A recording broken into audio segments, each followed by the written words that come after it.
What if you had instant analytics on your PDP images and a faster way to create content that performs better? That's what we're diving into in today's episode, how top brands and retailers are using analytics and automation to stay ahead across retail media and the digital shelf.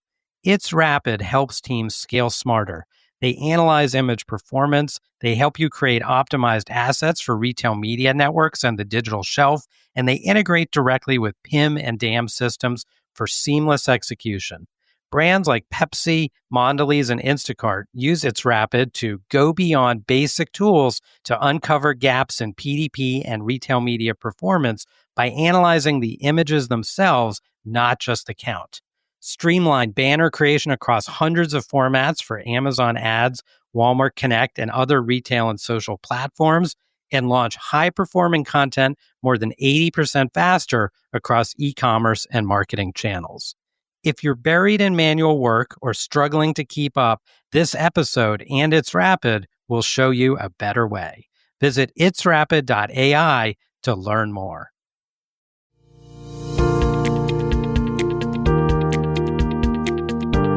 Welcome to Beyond the Shelf with Dave Feinleib. This show is an open exploration of the people and process behind e-commerce. Through conversations with innovators in the space, we learn the stories of these leaders and their strategies for e-commerce success. We publish new episodes every Tuesday morning, so be sure to subscribe wherever you get your podcasts. And now, here's your host, Dave Feinleib.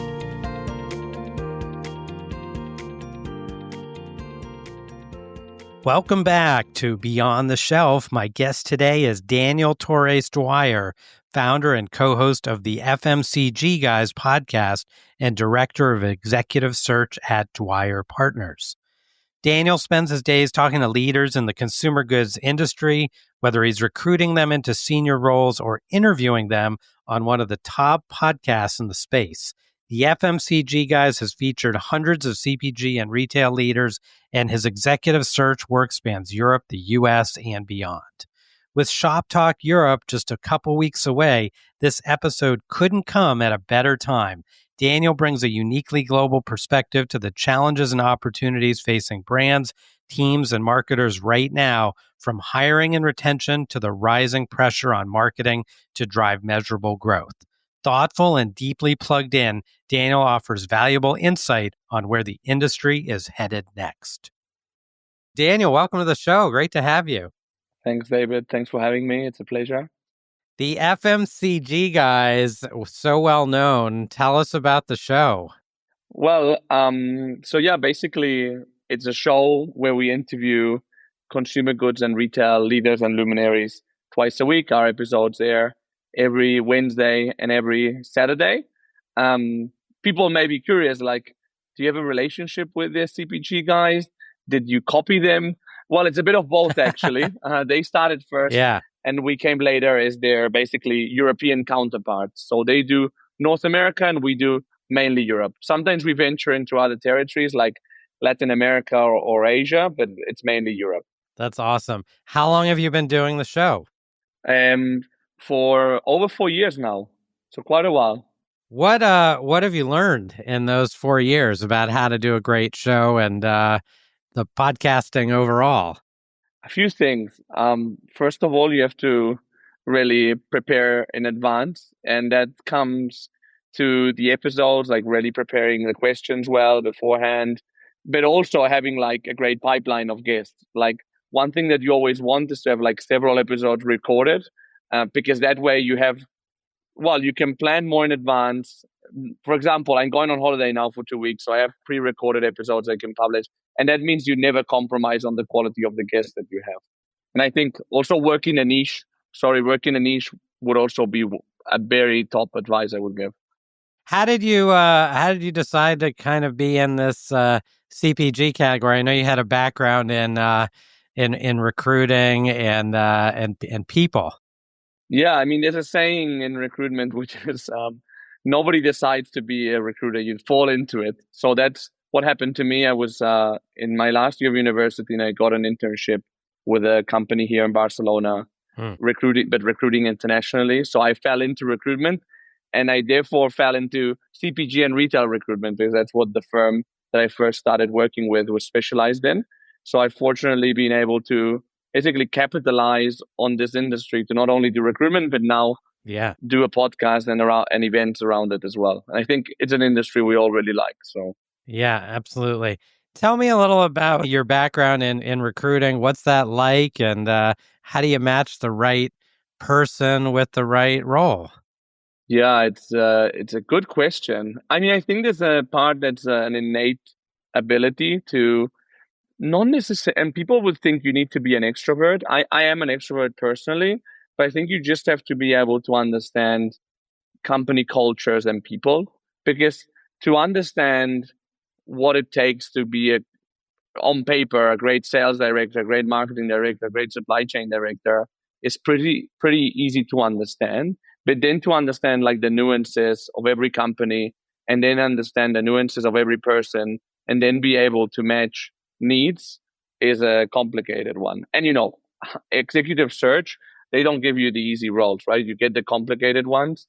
So it also teaches you to forcibly have to plan. And you have to plan, but you also have to have ton of contingency plans, because it's never a guarantee. Like you're selling something that maybe is that decides not to be sold at the end. If that makes sense.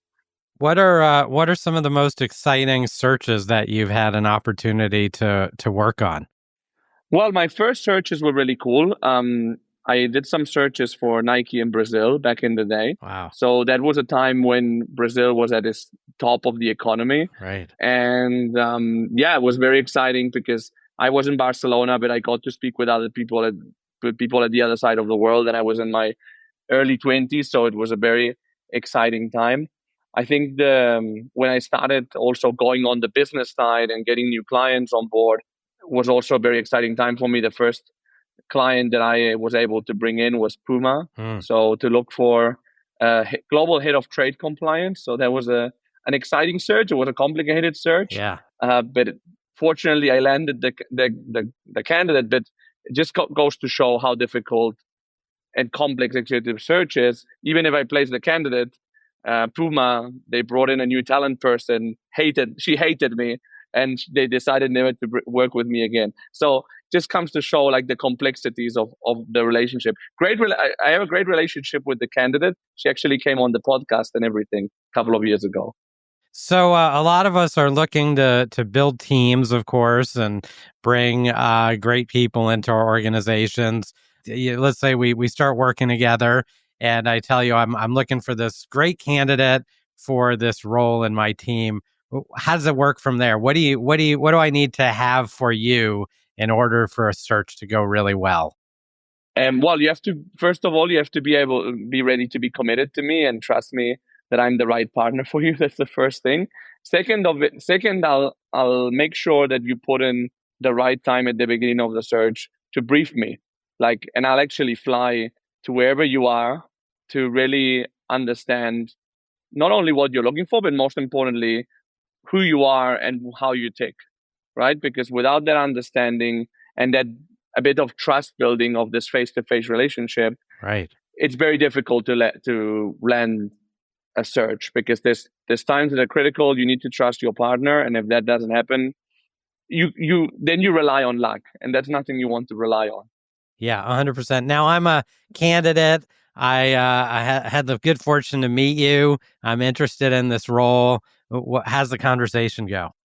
Look, the first thing I do when I speak with a potential candidate it's a bit similar. It's try to understand who they are, what their objectives are, what their expectation is, how happy they are in the current role, and then even more down to earth things such as like, are they mobile? Like, would they relocate for a job, or how much money are they making and expecting to make?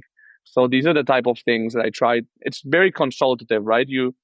While you would love them to go for your role if they look good on paper, you always have to think of the long term, because this person most likely won't be the candidate you'll place, but they could be a great candidate for other searches. They could give you a referral in the future, or they could even be a client in the future as well.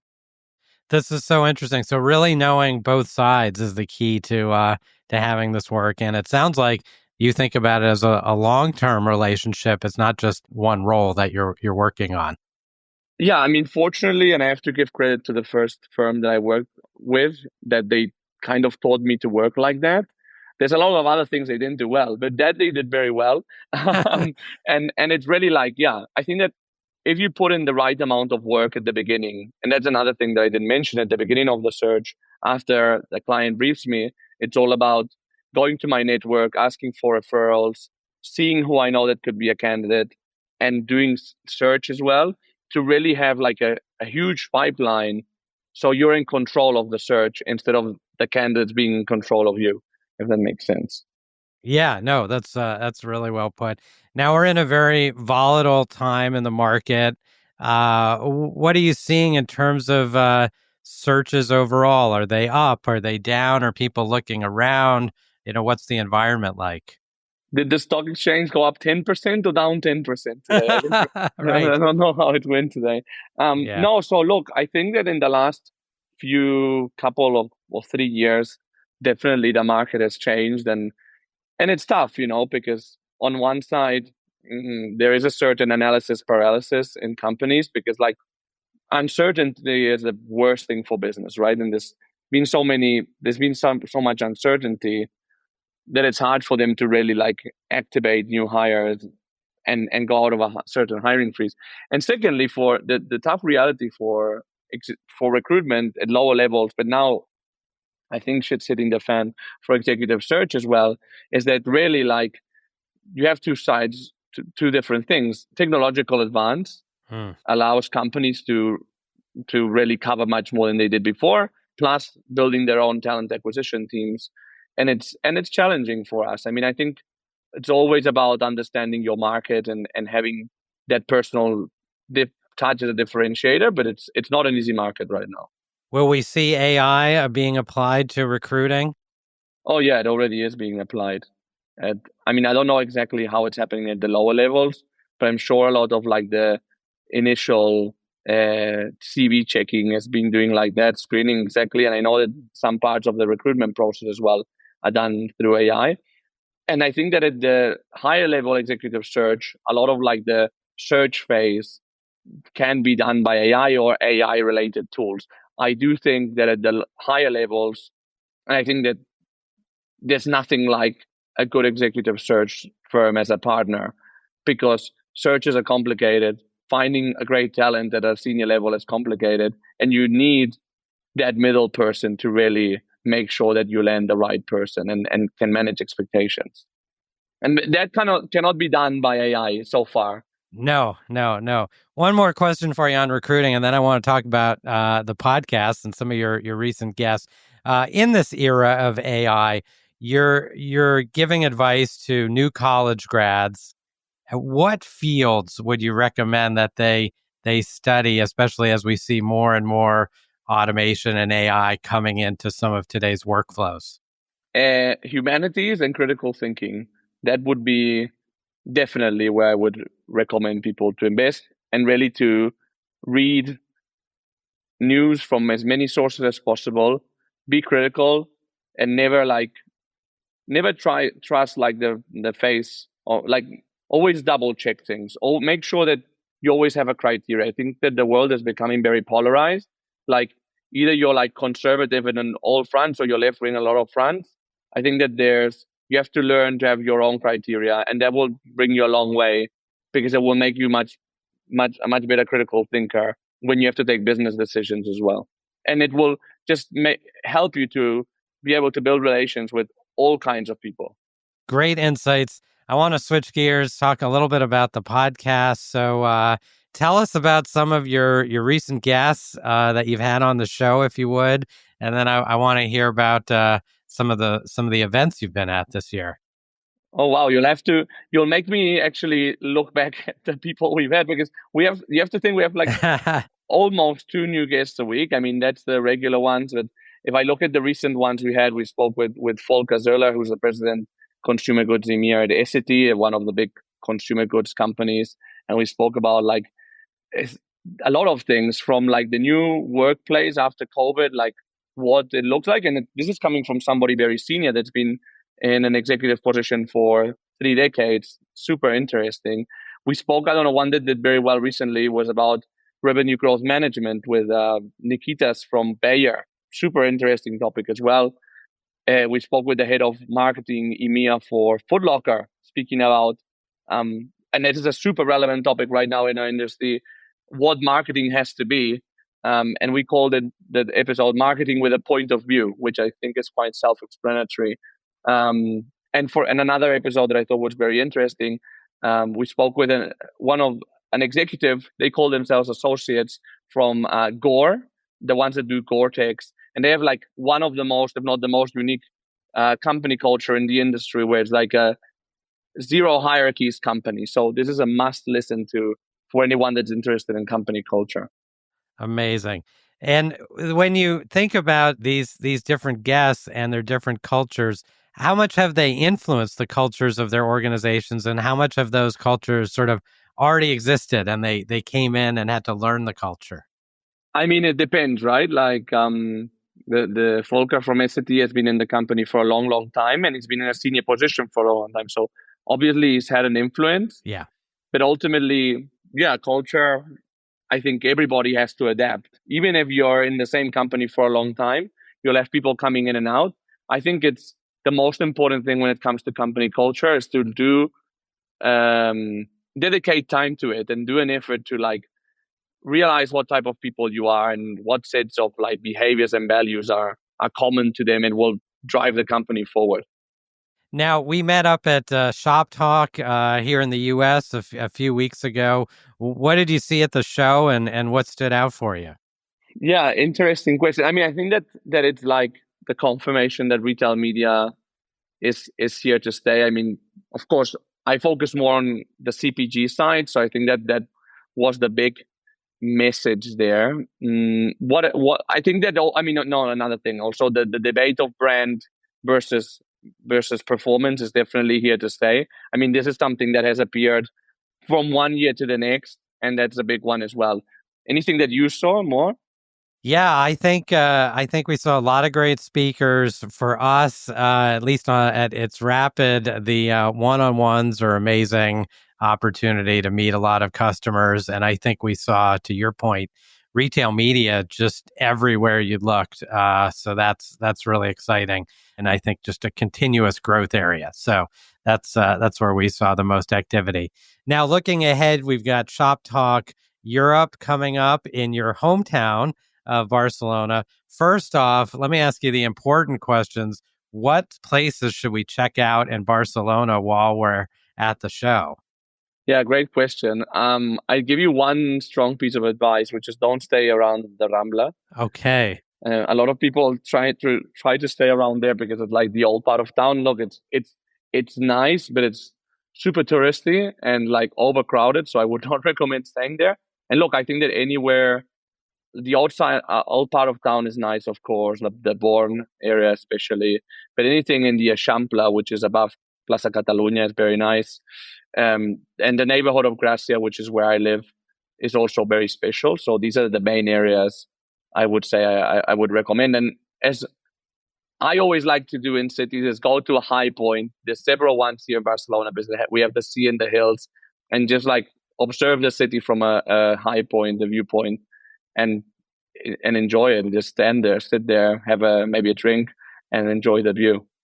An amazing city, beautiful city, incredible food. We were there last year, so not that I'm only going for the food or the city, of course. Of course, I'm going for the show and all the great people that we get to meet. What are you looking ahead to the rest of this year? Are you focused on AI? Are you focused on developments for CPG? What are some of the topic areas you're thinking about? Well, actually, at Shop Talk, I'm going to be moderating a quick fire panel around retail media with a couple of retailers and a brand person. So that's going to be very cool.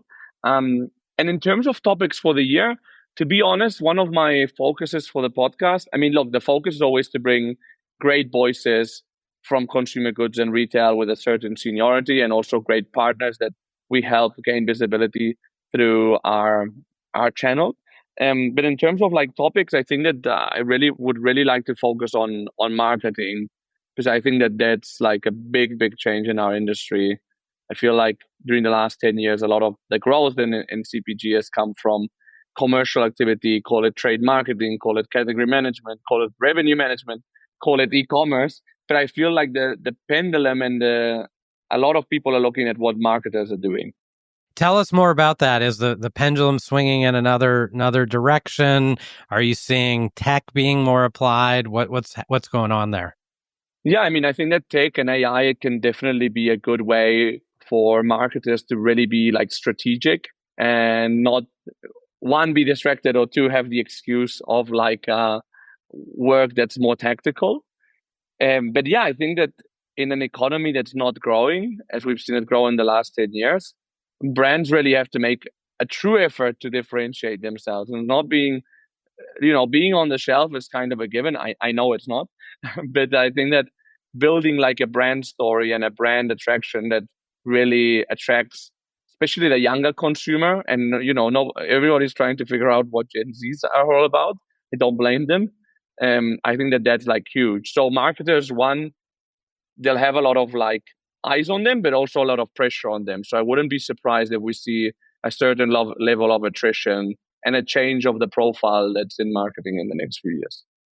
Super interesting. Daniel, I've got the rapid rundown for you to wrap up our session here. Already? Yeah, We're already done? Already. Oh, God. It's Oh, rapid that was here. quick. It's Yeah, rapid. It's rapid. it's rapid. At Beyond the Shelf, and it's rapid. We try and be efficient with your time, and I've got a few fun questions for you. The first of which is, if you're able to get some time away from work, how do you like to spend your time? What are your hobbies? Yeah, like the thing that I like to do the most is just spend time with my friends, basically. And one thing I've found is you get further and further in your career and so on. How do you like to spend that time? Is it hanging out in the city? Is it activities together, or what does that encompass? Yeah, it could be anything from like meeting in a bar, watching a game, and then going out a bit, Yeah, or going for a weekend somewhere, or going on a road trip. love it. I love going to the beach as well, so that's a plan that I'm always up for as well. That's the perfect activity. The FMCG guys, you've done how many episodes so far, if you can even count them at this point? 200. I think we're at 236 now. Incredible. And do you have a certain goal in mind, like you're trying to hit 1,000, or you're just going to keep going? We'll just keep going. The goal is to bring great guests, have a fun show that it ideally can be educational as well. But the most important thing is that it's entertaining. Yeah. We give visibility to the right people. Now, when you're not hosting your own podcast, are there any podcasts you love to listen to while you're on one of these road trips or out exploring the city? Yeah, so I love history, so that's something that I'll always be listening to. There's a local Catalan podcast I listen to, but there's also Dan Snow's History or History Hit that I like. Yeah, I like politics as well. So The Rest is Politics, The Rest is Politics US are things that I'm listening to quite a lot lately. Also, I'm a big radio listener, so I listen to a lot of like local Catalan shows as well. Football is something that I listen to as well. So the Guardian's football podcast I've been listening to for years. And in business, there's a great one called How I Built This. Oh, yeah. There's actually another one that I've listened to lately, which is called The Big Flop, which is basically about failures of many types, but a lot of them are business failures. And there's one that's amazing that's called Acquired. That is a great one. Yeah, and of course, your podcast, and our partners in the US, the CPG guys. How could I forget them? Oh, exactly. I love it. Thank you for the plug. We'll take it. And that's a great one. Now, one other question for you. You're a natural in the business of kind of connecting with people. For those of our listeners who are looking to be even better than they already are at connecting with people in the organization, networking and all that, what kind of tips do you have for them when it comes to doing that well? Yeah, I think it's like and this sounds logical, but it's not so easy. It's like, just try to be yourself, first of all, and think of like what's in it for them. Like, a lot of people will connect with people. I want to connect with you because I am very interested in your profile, and it has to be something like putting like the you before the I. I think is a very important one. And also be specific about what you want, but be smart about what you're being specific of. Because if you want to sell to them, don't just say, hey, I want to sell such and such. Yeah. Yeah. This is great. Put the you before the I. That may be the title of this podcast episode. That's a great insight. So many great insights that you've shared with us today. Daniel, if our listeners want to listen to the FMCG guys, connect with you online, what's the best way for them to do that? Yeah, I'm on LinkedIn. You can just add me or follow me, whatever you prefer. And for the podcast, the best way to like follow us is to follow our LinkedIn page. And you can find us at our website, fmcgguys.com, or in any like of the major podcast platforms. We're also on YouTube, mainly audio, but sometimes also on video if we're recording in a studio or something.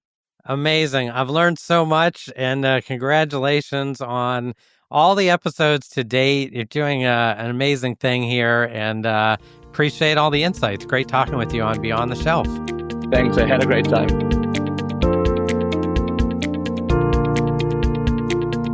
That's it for this week's episode of Beyond the Shelf. If you enjoy the show, be sure to like, subscribe, and leave us a review. It really helps us grow. And feel free to share us with your colleagues so they too can hear weekly perspectives from the brightest minds in e-commerce. You can also check us out on LinkedIn, where we post clips from each episode, share Dave's takes on breaking industry news, and much more. Beyond the Shelf is a production of ITSRAPID. Our host is Dave Feinleib, and our producers are Sean Levy-Ashvili and Jake Musiker. Thanks for listening, and we'll see you next time on Beyond the Shelf.